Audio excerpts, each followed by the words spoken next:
ከኮሎምቢያ ዋና ከተማ ቦጎታ 58 ኪሎ ሜትር ርቀት ላይ የአርሜሮ ማዘጋጃ ቤት በአንድ ወቅት የ30,000 ሰዎች መኖሪያ ነበር። የኮሎምቢያ ነጭ ከተማ በመባል የሚታወቀው አርሜሮ በዚያን ጊዜ በኮሎምቢያ ሰሜናዊ ቶሎማ ክፍል ውስጥ የሚገኘው የበለጸገ የእርሻ ክልልና ዋና የጥጥ አምራች አካባቢ ነበር። ዛሬ ቦታው የተተወ ከተማ ነው፣ ጎስት ታውን እንደሚባለው። በአካባቢው ነዋሪዎች ዘንድ ያንቀላፋ አንበሳ በመባል የሚታወቀው ኔቬዶ ዴል ሮይስ ሾጣጣ የቮልካኖ ተራራ ከ1845 ጀምሮ ከፍተኛ ፍንዳታ አላጋጠመውም። ሆኖም አንድ ቀን ሊከሰት እንደሚችል ይገመት ነበር። የኖቬምበር 13 1985 የዛሬ 40 ዓመት ያጋጠመው ፍንዳታ በእሳተ ገሞራ መለኪያ መጠኑ ትንሽ ነበር።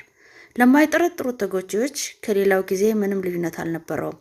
ከእሳተ ገሞራ ተመራማሪዎችና ከሳምንታት በፊት የተዘጋጁ የአደጋ ዞኖች ማስጠንቀቂያ ቢሰጡም ህዝቡን ከቦታው ለማንሳት ጥረቶች አልተደረጉም እና ብዙ ነዋሪዎች ይህንን አያውቁም ነበር። ኦማይራ ሳንቼዝ ጋርዞን በ1985 በዚህ ቀን ትንሽ ልጅ ነበረች። የ13 ዓመት ልጅና ከቤተሰቦቿ ጋር በአርሜሮ ትኖር ነበር። ይህቺ ትንሽ ልጅ ከእሳተ ገሞራ በኋላ በሚቀጥሉት 3 ቀናት ውስጥ በጽናት ያሳለፈችው ስቃይ በምንም ሊገለጽ አይችልም።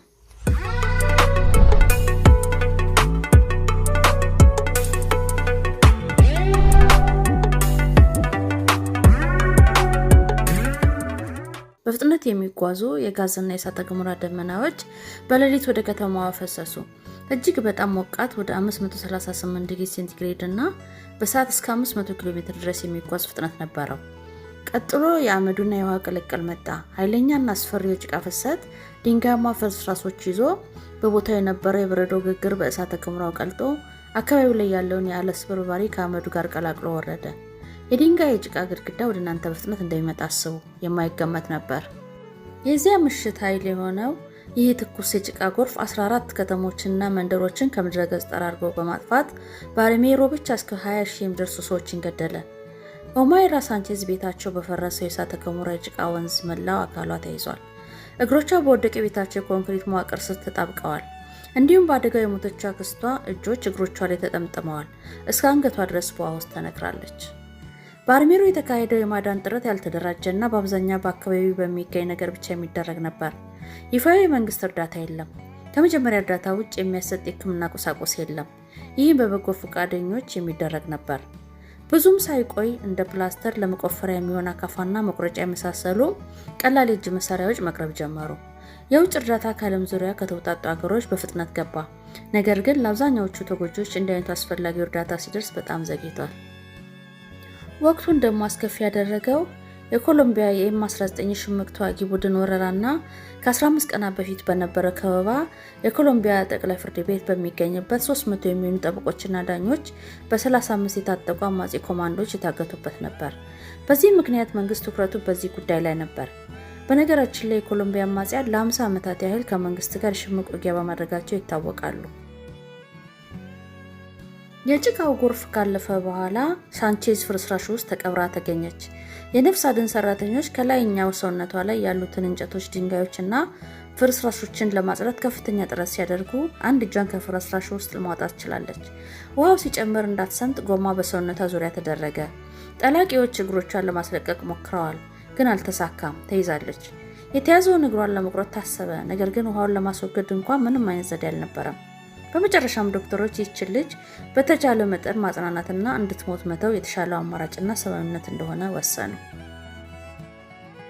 በፖርቹጋል የኮሎምቢያ አምባሳደር የነበሩት ጀርመን ሳንታ ማሪያ ባርጋገን በወቅቱ በአርሜሮ የነፍስ አድን ውስጥ ጋዜጠኛና በጎ ፈቃደኛ ነበሩ።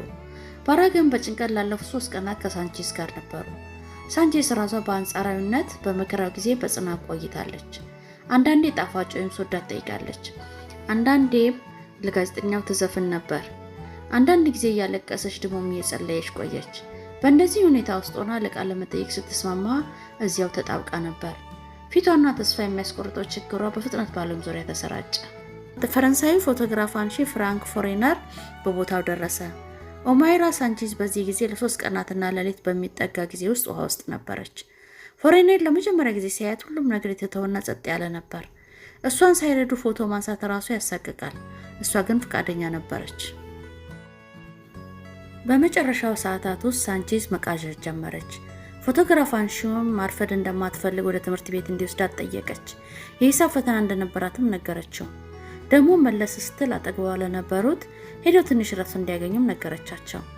ኦማይራ ሳንቼዝ ለ60 ሰዓታት ጭንቅላቷና ትከሻዋ ብቻ በውሃ ላይ ሆኖ ከታች በግዙፍና በማይደፈሩ የጡብና የገንብ ገመድ ተይዛ በመጨረሻም ፊቷ ሲያብጥና ቡናማ የነበረው እጆቿ ወደ ነጭነት እየተቀየሩ አይኖቿም እየቀሉ መጡ።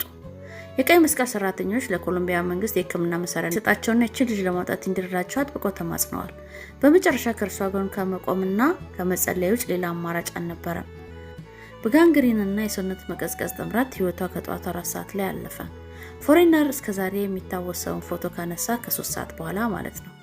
ከጊዜ በኋላ ውሃው ተረጋጋ። በህይወት የተረፉት ወደ ሌላ ቦታ ሄዱ። አርሚሮ ራሱ እንደ ሆስፒታሎች፣ መናፈሻዎች፣ ቲያትር ቤቶችና ቤተክርስቲያን ያሉ ጠቃሚ ቦታዎችን ከሚያሳዩ ጥቂት ትውስታዎች በስተቀር አሁን የሞተ ቦታ ነው እና ለአንዲት ትንሽ ልጅ የተሰጠ ትንሽ የመቃብር ስፍራ። ከኦማይራ ሳንቼዝ ቤተሰብ እናቷና ወንድሟ ተርፈዋል። አባቷና አክስቷ ወዲያው በአደጋው ሞተዋል።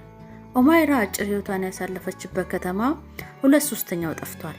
ከዚያን ቀን ጀምሮ እስከ ዛሬ ድረስ በአንድ ወቅት የበለጸገችው የኮሎምቢያ ነጭ ከተማ የተተወች ከተማ ሆናለች። እስከ ዛሬም ሰው አይኖርባትም።